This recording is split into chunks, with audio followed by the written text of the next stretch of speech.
What's a bottom feeder like you doing in my place? My own son called me a parasite on Christmas Eve, standing in my mountain lodge with his wife's family, who believed every lie he'd told them. They thought I was just some crazy old man disrupting their perfect holiday. But as I watched my boy pretend to own the home I'd built with my own hands, I knew one phone call would turn his face pale with terror. Let me know in the comments where you're tuning in from tonight. Trust me, you'll want to stay until the end to see what that one phone call did to my son. Christmas Eve couldn't have come at a better time. After the worst year of my career, 3 major real estate deals collapsed clients, threatening lawsuits left and right. I needed this. Just me, my mountain lodge, and complete silence for the next 4 days. The familiar winding road up to Blue Ridge Mountains always worked like medicine for my soul. Every turn brought back memories of building this place with my late wife, Sarah, 15 years ago. She'd called it our sanctuary, and after losing her to cancer 3 years back, it had become mine alone. This lodge represented everything we'd dreamed of, a place where the world couldn't reach us, where business stress melted away like snow in spring sunshine. Every log, every stone had been chosen with love. It was supposed to be my guarantee of peace. That guarantee shattered the moment my headlights hit the driveway. 2 strange vehicles sat where only my truck belonged, a white Honda Pilot and a silver sedan I'd never seen. Through my lodge windows, warm light spilled out into the December darkness, and even from my car I could hear what made my blood run cold party music and laughter. Someone was having a celebration in my house. I sat in the driver's seat, engine off, trying to make sense of what I was seeing. The spare key lockbox by the front door hung open. Only one person had that emergency code, someone I trusted completely. Now that trust felt like a knife in my chest. The heavy oak door stood slightly open, warm air escaping into the winter night. The smell hit me as I approached expensive wine food, and something worse, the scent of strangers treating my private space like their personal party venue. I pushed the door wide and stepped inside. 7 people I'd never seen before had taken over my living room. Empty champagne bottles covered my coffee table. Someone had rearranged my furniture to accommodate their celebration. But what really made my jaw clench was the sight above the fireplace. My favorite photo of Sarah and me had been shoved aside to make room for someone else's decorations. These weren't just intruders. They were people who'd made themselves completely at home. The group was mixed older couple in their 60s, younger woman about 30, and a few others scattered around my leather furniture like they owned the place. They were deep in animated conversation, glasses raised in some kind of toast, completely oblivious to my presence.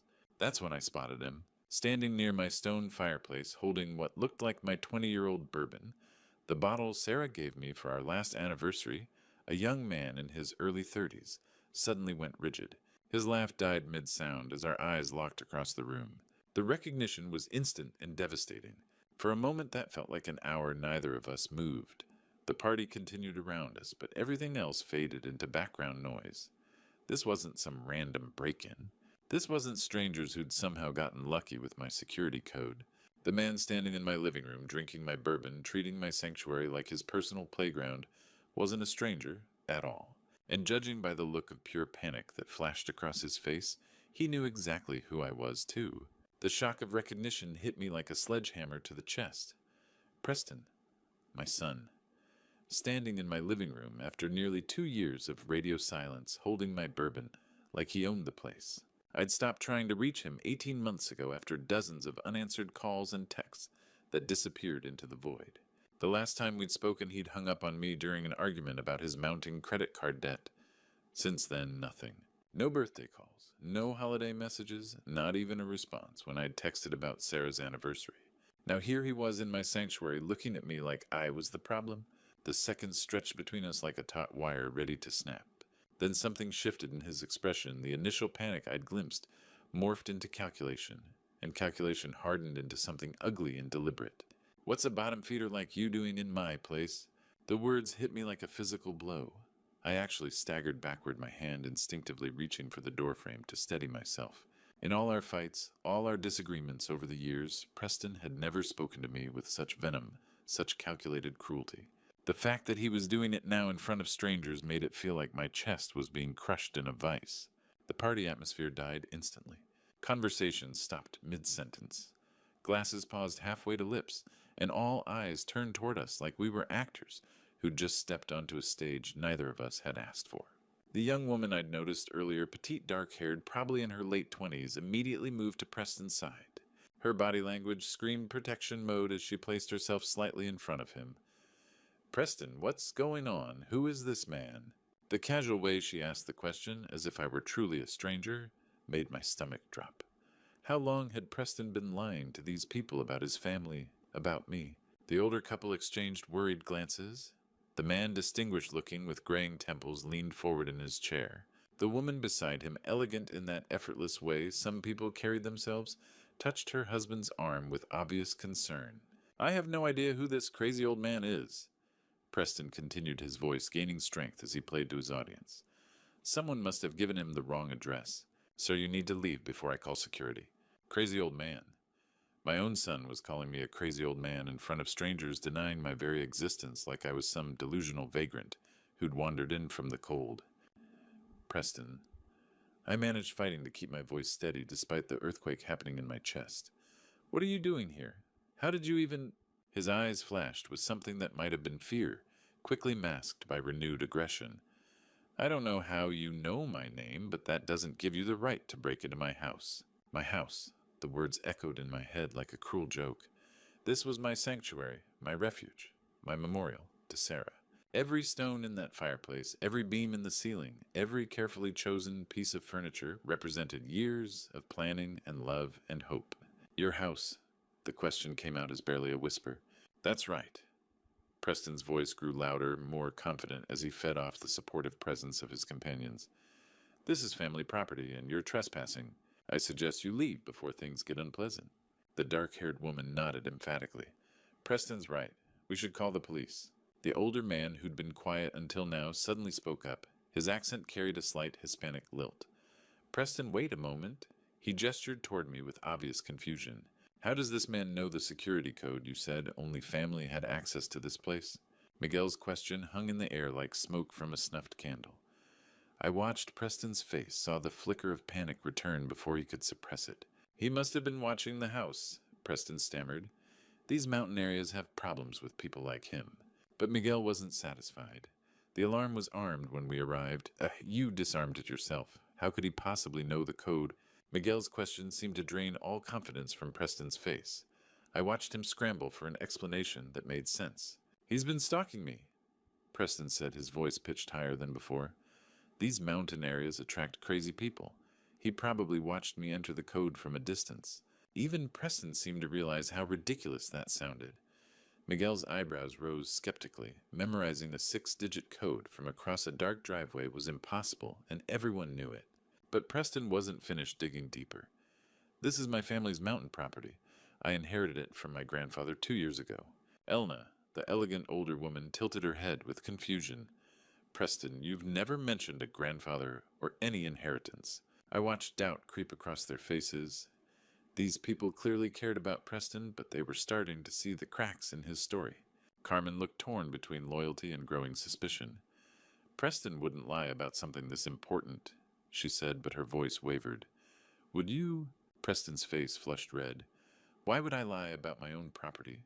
This crazy old man is obviously trying to scam us." That was enough. I'd listened to my son call me a bottom feeder, a crazy old man, and now a scammer. The hurt was sharp, but determination was taking over. I stepped forward, my voice calm despite the storm in my chest. "I'm his father." The words hit like stones dropped in still water, sending shockwaves through the group. "This is my house," I continued. "I built it 15 years ago with my late wife Sarah. Every beam, every stone was chosen by us." Elena's hand flew to her mouth. Miguel's eyes darted between Preston and me, searching for family resemblance. Carlos, who'd been silent until now, suddenly spoke up. "Wait," Carlos said slowly, realization dawning in his voice. "Lawson is your last name too, isn't it?" The observation struck like lightning. I could see the pieces clicking together, the shared surname, the alarm code knowledge, the familiarity with the house that Preston couldn't explain. Carmen's face went pale. "Preston," she whispered, "is this man really your father?" Preston's mouth opened and closed wordlessly.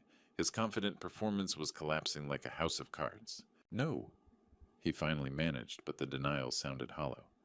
"I don't know what kind of sick game this is." "Preston." Miguel's voice cut through the desperate babbling with quiet authority. If this man is lying, calling the police should clear everything up quickly. Carmen was already reaching for her phone movements, sharp with anger and confusion. That's exactly what I'm going to do. I'm calling the police right now. As she lifted the device to her ear, I caught Preston's expression. The mask had finally fallen away completely, leaving behind something I recognized from his childhood, the look of a boy caught in a lie so big he couldn't find his way out. The familiar ringtone filled the silence as Carmen waited for someone to answer. Preston stood frozen, probably realizing that in about 10 minutes, every lie he'd told these people would be exposed by official documentation. His grandfather's inheritance, his ownership of the property, maybe even bigger lies I didn't know about yet. The truth was coming whether he was ready or not. Red and blue lights sliced through the darkness, followed by 3 sharp knocks that made everyone freeze. 2 officers entered with practiced efficiency. The older one, stocky with graying hair, surveyed the scene with sharp eyes. His younger partner positioned herself where she could see everyone clearly. "We received a call about a break-in," the older officer said. "What's the situation?" Carmen stepped forward, pointing at me. "This man broke into our house. He's been harassing my husband and making crazy claims about owning this property." Preston nodded vigorously. "He's some deranged stranger who's been stalking me, officer. I've never seen him before in my life." The casual denial from my own son felt like a knife twist, but I kept my voice steady. "I'm Scott Lawson. This is my property." The officer's eyes moved between Preston and me, noting our shared last name. "Can you prove that Mr. Lawson—" "I have documentation in my car. I just came from my attorney's office this afternoon. We were updating estate papers. The folder is in my briefcase." The female officer nodded. "Let's take a look." The walk to my truck felt endless. Behind me, Preston's voice grew more desperate as he tried convincing the officers I was some elaborate con artist. But I knew what was in that folder, 15 years of legal documentation that would end this charade. I returned with the manila folder containing my most important papers. The older officer spread the contents across my coffee table under his flashlight beam. Property deed, tax records, insurance policies, building permits, even the final inspection certificate from when Sarah and I finished the lodge. He examined each document carefully, his flashlight moving across official seals and signatures. The room held its breath as he worked. These documents clearly show Scott Lawson as legal owner since 2009, he announced, looking up. His gaze shifted to Preston with new interest. "Son, why did you claim ownership of property that doesn't belong to you?" The color drained from the Thompson family's faces. Elena's hand covered her mouth. Miguel's expression shifted from confusion to anger. Carlos stared at Preston like seeing him for the first time. Carmen stepped back from Preston, her protective stance dissolving. "Preston, you told us this was your grandfather's place." "I can explain," Preston started, but his voice cracked under the weight of colliding lies. "Making false claims about property ownership is serious," the female officer said sternly, "especially when involving false reports to law enforcement." The older officer closed the folder and handed it back with respectful acknowledgement. "Mr. Lawson, I apologize for the confusion. Your documentation is clearly in order." He turned to survey the group who'd been treating my home like their personal party venue. "The question now is what you want to do about this situation." His eyes met mine directly. The officer was asking if I wanted these people, including my own son, removed from my property. After 18 months of silence, after being called a bottom feeder and crazy old man in my own home, after watching Preston lie to people who clearly cared about him, the decision should have been easy. But looking at my son's face, seeing the boy I'd raised somewhere behind the mask of lies and desperation, made it feel like the hardest choice I'd ever have to make. Every pair of eyes in the room fixed on me as the officer's question hung in the air like a sword waiting to fall. The weight of that moment pressed down on my shoulders. 32 years of fatherhood, 3 years of widowhood, and 18 months of silence, all converging into this single choice. I looked at Preston. Really looked at him, trying to find traces of the little boy who used to build blanket forts in this very room when we'd first finished construction. The boy who'd helped me plant the oak saplings that now towered outside these windows. The boy I'd promised Sarah I'd always protect no matter what. "I'll always take care of him," I'd whispered to her during those final days when cancer was stealing her piece by piece. "He'll never be alone as long as I'm alive." Now that promise felt like chains around my chest. Elena Thompson stepped forward, her elegant composure cracking with obvious distress. "Mr. Lawson, please, we had no idea. We're so terribly sorry for this intrusion." Miguel nodded emphatically beside his wife. "We would never have come here if we'd known the truth. Preston told us this was his family's property, inherited from his grandfather. We were even planning to help him financially." Elena added, her voice thick with embarrassment. "A $25,000 investment in his new business venture." The words hit me like a physical blow. $25,000. These good people, because I could see in their faces that they were genuinely good people, had been prepared to hand over their life savings to my son based on his lies. The scope of Preston's deception was even worse than I'd imagined. Carmen, who'd been standing frozen since the officer's verification, suddenly found her voice. "Preston told me his father abandoned him when he was a child." She said, her words barely above a whisper. "He said you walked out and never looked back." The betrayal cut deeper than any physical wound could have. Not only had Preston denied my existence tonight, but he'd been systematically erasing me from his life story for months, maybe years. To these people who clearly cared about him, I wasn't just absent, I was the villain in a sob story designed to win sympathy and support. My voice came out rougher than I intended. "You called me a bottom feeder in my own home on Christmas Eve." Preston flinched as if I'd slapped him. "Dad, please, I can explain." The question escaped before I could stop it. "Can you explain why you told your wife that I abandoned you? Can you explain why you were planning to take $25,000 from her parents based on lies? Can you explain why you're in my house drinking my bourbon, moving my wife's photographs, treating my sanctuary like your personal playground?" The officers shifted slightly clearly, recognizing this as a family crisis that went far deeper than simple trespassing. "Oh yeah, I've been enabling this behavior for years," I said, the realization hitting me like cold water. Every time I'd bailed him out of trouble, every time I'd covered his debts, every time I'd made excuses for his failures, I hadn't been helping him. I'd been creating the man who could stand in my living room and call me a parasite without blinking. Sarah hadn't asked me to enable his lies. She'd asked me to take care of him to help him become the man she knew he could be. Instead, I'd turned him into someone who could scam innocent people and deny his own father's existence. The boy I'd raised was still in there somewhere, but he was buried under years of my own misguided protection. My hand moved to my jacket pocket, fingers closing around the familiar weight of my smartphone. The officer was still waiting for my answer, but I realized the question wasn't just about removing these people from my property. It was about whether I was finally ready to stop enabling the man my son had become. I pulled the smartphone from my pocket, its blue glow casting shadows across my determined face. The banking app opened with a familiar chime that seemed unnaturally loud in the silence. "Let me show everyone what I've really been paying for." I held the screen where everyone could see months of automated payments. "The luxury apartment you live in, Preston, $2,800 monthly. I pay that." Carmen gasped audibly. I scrolled through more transactions, each one proof of deception.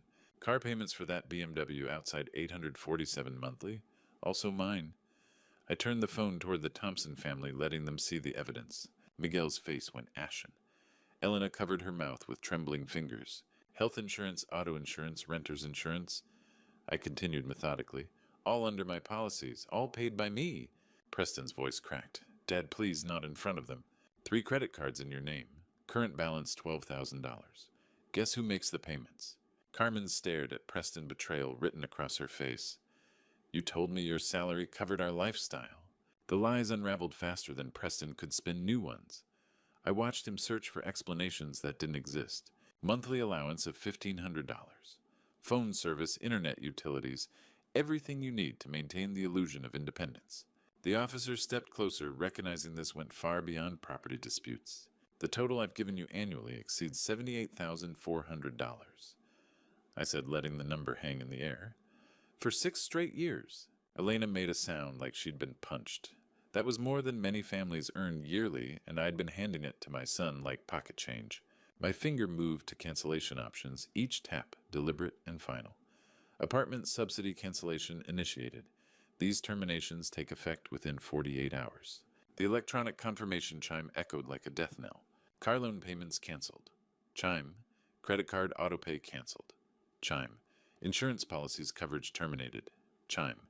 Preston's face went paper white. "Dad, you can't do this. How am I supposed to—" "Phone service canceled." Chime. With each confirmation, weight lifted from my chest. The constant worry about Preston's next crisis, the endless cycle of bailouts and broken promises finally ending. I closed the app and pocketed the phone. Every face stared at me with expressions ranging from shock to something that might have been respect. That ends tonight. The silence stretched before I delivered the words that would change everything. Pack your belongings and leave my property. All of you. Now. The finality in my voice surprised even me. After 6 years of financial enabling, after 18 months of silence after being called a bottom feeder in my own home, I was finally drawing an uncrossable line. Preston's mouth opened to protest, but no words came. The confident mask had cracked completely, leaving only the face of a man who just realized his safety net had vanished forever. The Thompson family stood frozen, probably calculating how close they'd come to losing $25,000 to my son's elaborate deception. Carmen looked between Preston and me, understanding dawning that everything about their relationship had been built on lies. The officer nodded slightly, recognizing that justice sometimes came in forms that had nothing to do with handcuffs or court dates. The sound of luggage zippers and rustling coats filled the silence like the aftermath of a funeral. Nobody spoke as reality settled over the room like ash. The Thompson family moved with desperate efficiency. Elena folded clothes with sharp movements, barely containing her anger and humiliation. Miguel gathered belongings, avoiding eye contact with Preston. "Thank God we didn't give him that money yet," Miguel whispered to his wife, relief thick in his voice. Carmen threw items into her bag with violent efficiency, each movement punctuated by glances at Preston that could cut glass. Her protective stance had evaporated, replaced by pure fury. Carlos packed in silence, his face carrying the expression of someone who just learned everything they knew about a person was a lie. "Dad, please," Preston's voice cracked as he approached me. "Can we just talk privately? I can explain everything." I looked at him and saw flashes of the little boy who used to help me stack firewood for this fireplace. But that boy was buried under 6 years of lies and financial dependency I'd enabled. "There's nothing left to discuss," I said with surprising finality. The officers positioned themselves strategically, ensuring orderly departure, despite the emotional undercurrents threatening to explode. Elena nodded stiffly when asked if they had everything. Miguel shouldered their suitcase. Carmen zipped her bag like tearing fabric and slung it over her shoulder without looking at Preston. They filed toward the door in a procession both rushed and reluctant. Preston lingered, making one final desperate attempt. "Dad, I know I messed up, but we're family. You can't just—" "You made your choice when you called me a bottom feeder in my own home on Christmas Eve." Preston's face crumpled, but I'd already turned away. I couldn't watch the last thread connecting me to the son I'd raised finally snap. The heavy oak door closed with finality that echoed through every room. Car engines started, tires crunched on gravel, then faded into December night. Silence. I stood surrounded by party debris. Empty champagne bottles cluttered my coffee table. Someone had left half-eaten crackers on my bookshelf. Their Christmas decorations looked foreign and intrusive against familiar walls. My sanctuary had been violated, reclaimed, and now sat in the aftermath of a family explosion years in the making. I sank into my leather chair by the fireplace, the same chair where Sarah used to curl up with books on winter evenings. The silence felt different now. Not the peaceful quiet I'd come here to find, but something hollow and aching. For 32 years, I'd been Preston's father. For the last 6, I'd been his enabler. Tonight, I'd finally become something I never thought I'd have to be his consequence. The weight of that realization settled over me like a heavy blanket. I'd kept my promise to Sarah I had taken care of Preston, but somewhere along the way, taking care of him had become taking care of everything for him. I'd created a man who could call his own father a bottom feeder without flinching. The fire crackled softly, casting dancing shadows across walls. Sarah's photograph, which I'd quietly moved back above the mantel, seemed to watch with understanding. She'd known this day would come, hadn't she? Known that love sometimes meant letting go, even when it tore your heart out. I closed my eyes and let silence wash over me. Tomorrow would bring unpredictable consequences. Preston would learn to stand on his own feet. The Thompsons would process betrayal. Carmen would decide if her marriage could survive its foundation of lies. But tonight, I felt something I hadn't experienced in years, the strange peace that comes from finally doing what you know is right, even when it costs everything. 1 week after that Christmas Eve confrontation, my phone screen told a story of escalating desperation. 23 missed calls, all from Preston's number. The peace I'd felt that first night had lasted exactly 12 hours. Text messages started the next morning and evolved daily, each one a snapshot of his world crumbling. Day 1. Dad, please call me. Day 3. We're staying in a motel. Day 5. Carmen's family won't help us anymore. Day 7. Please, I have nowhere else to turn. I'd ignored them all, but the progression was impossible to miss. Each message carried more panic, less of the arrogance that had gotten him into this mess. On day 7, my phone rang from an unknown number. Against my better judgment, I answered. Dad, please don't hang up. Preston's voice sounded hollow, defeated. We're living in my car now. The words hit like a physical blow, but I forced myself to remain silent. This was what consequences looked like when the safety net disappeared. The Thompson family cut all contact with us, he continued, voice cracking. Miguel called me a lying piece of trash, and hung up. Elena won't even answer the door when Carmen goes to their house. I could picture their faces' disappointment, anger at being played for fools by someone they'd trusted as family. Elena was furious when she found out about the fake business investment, Preston added. These are good people, Dad. They worked double shifts to save that money. Elena cleaned houses on weekends. Miguel drove Uber after his regular job, all so they could help what they thought was a legitimate opportunity. The scope of his betrayal was staggering. These weren't wealthy people who could afford to lose $25,000. They were working-class folks who'd scraped together life savings to help what they believed was their son-in-law's entrepreneurial dream. Suddenly, Carmen's voice erupted in the background, sharp with fury. Tell him how we're living in your car. Tell him how my parents won't look at me. Carmen, please, Preston started. No. Her voice grew louder as she grabbed the phone. Mr. Lawson, your son destroyed my family's trust. My parents worked themselves to exhaustion for that money. I could hear pain beneath her anger, the humiliation of explaining to her parents that their carefully saved nest egg had almost been handed over to a con artist they'd welcomed into their home. They were so proud their daughter married someone successful. Carmen continued, voice breaking. And it was all lies. Arguing erupted through the phone, Preston trying to explain, Carmen cutting him off with harsh accusations. Their voices overlapped in a crescendo of blame and recrimination. You're a pathetic liar, Carmen screamed with finality. I'm filing for divorce. I can't even look at you anymore. Car doors slammed. Engine started. Tires squealed. Silence. The line went dead, leaving me in my quiet lodge with the weight of what I'd witnessed. Preston had lost everything: his wife, her family's trust, their financial support, and now their marriage. The domino effect of my Christmas Eve decision had played out exactly as I'd known it would. I set the phone down and stared into my fireplace. The peace I'd felt a week ago seemed distant, replaced by something heavier, but no less certain. The consequences were complete and irreversible. There would be no coming back from this. 4 months later, I sat on my deck with morning coffee, watching April sunlight filter through the Blue Ridge Mountains. Spring had transformed the landscape. Dogwood blossoms dotted the hillsides like scattered snow, and the air carried the sweet scent of renewal. The lodge felt like a sanctuary again. No unexpected visitors, no financial crises, no phone calls demanding I fix someone else's problems. Just the peaceful quiet I'd originally driven up here to find on that chaotic Christmas Eve. Best decision I ever made, I murmured to myself, meaning every word. My phone rang, displaying an unknown number.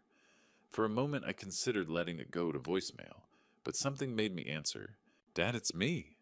Preston's voice was different, subdued, stripped of the entitlement that had defined our last conversation. I'm calling from a friend's phone. I said nothing, waiting. I wanted to apologize for everything, he continued. I know I messed up badly. I'm working at a warehouse now, loading trucks. Carmen and I are officially divorced. The information hit me with less impact than I'd expected. 4 months of silence had created distance that felt both necessary and permanent. I'm living in a studio apartment, paying my own bills for the first time in years, Preston added. I realize now how much I took advantage of you, how much I hurt you. There was something in his voice I hadn't heard in years, genuine humility. Not the manipulative contrition he'd used when asking for money, but actual understanding of the damage he'd caused. Could we maybe start over? He asked quietly. I know I don't deserve it, but we're still family. I looked out at the mountains, considering my response carefully. Part of me, the part that remembered teaching him to ride a bike, helping with homework, cheering at his high school graduation, wanted to say yes. But a larger part, the part that had learned painful lessons about enabling, knew better. Preston. I spent 30 years making excuses for your behavior, I said calmly. I thought I was helping you, but I was actually preventing you from growing up. I know that now. You needed to learn to stand on your own feet. I continued. Every time I bailed you out, I robbed you of the chance to develop real strength, real character. The silence on his end stretched long enough that I wondered if he'd hung up. I won't be your safety net anymore, I said finally. That's not love, Preston. That's enabling, and I'm done enabling. Dad, please, the next time you're in trouble, don't call me. I said, remembering that Christmas Eve confrontation with crystal clarity. Call those police officers like you did that night. Maybe they'll have better advice. I ended the call before he could respond and immediately blocked the number. Then I deleted his contact information entirely, watching his name disappear from my phone like smoke dissipating in mountain air. The finality of that small action felt surprisingly liberating. I set the phone aside and looked out at the view that had drawn Sarah and me to this place 22 years ago. The mountains stood unchanged, indifferent to human drama, offering the kind of perspective that only comes with distance and time. Sarah would have understood this decision, I realized. She'd asked me to take care of Preston, not to cripple him with misguided protection. Real love sometimes meant letting people face their own consequences, even when it broke your heart to watch. A cardinal landed on the deck, railing its red feathers brilliant against the morning light. It cocked its head at me for a moment, then flew off toward the forest, free and unencumbered. No more bottom feeders in my life? I said aloud, the words carrying across the quiet mountain air like a promise to myself. For the first time in years, I felt completely, genuinely free. Sometimes the hardest lesson God teaches us is that love doesn't mean saying yes to everything. I learned that enabling someone isn't caring for them, it's crippling them. For 30 years, I thought I was being a good father by always catching Preston when he fell. But God showed me that real love sometimes means stepping back and letting people face their own consequences. This true story changed everything I believed about family responsibility. Like many grandpa stories passed down through generations, it carries a truth that cuts deep. We can't save people from themselves. The most loving thing I ever did for my son was the hardest I stopped being his safety net. God has a way of using our deepest pain to teach our most important lessons. When Preston called me a bottom feeder in my own home, it wasn't just cruel words, it was a wake-up call I'd needed for years. True stories like this one remind us that sometimes we have to lose everything to find our freedom. The mountains taught me something, that Christmas Eve peace doesn't come from avoiding conflict, but from doing what's right even when it costs us everything. That's a lesson worth sharing, just like the grandpa stories that shaped my own understanding of tough love. If this story touched your heart, please share your thoughts in the comments below. Have you ever had to choose between enabling someone and truly loving them? Don't forget to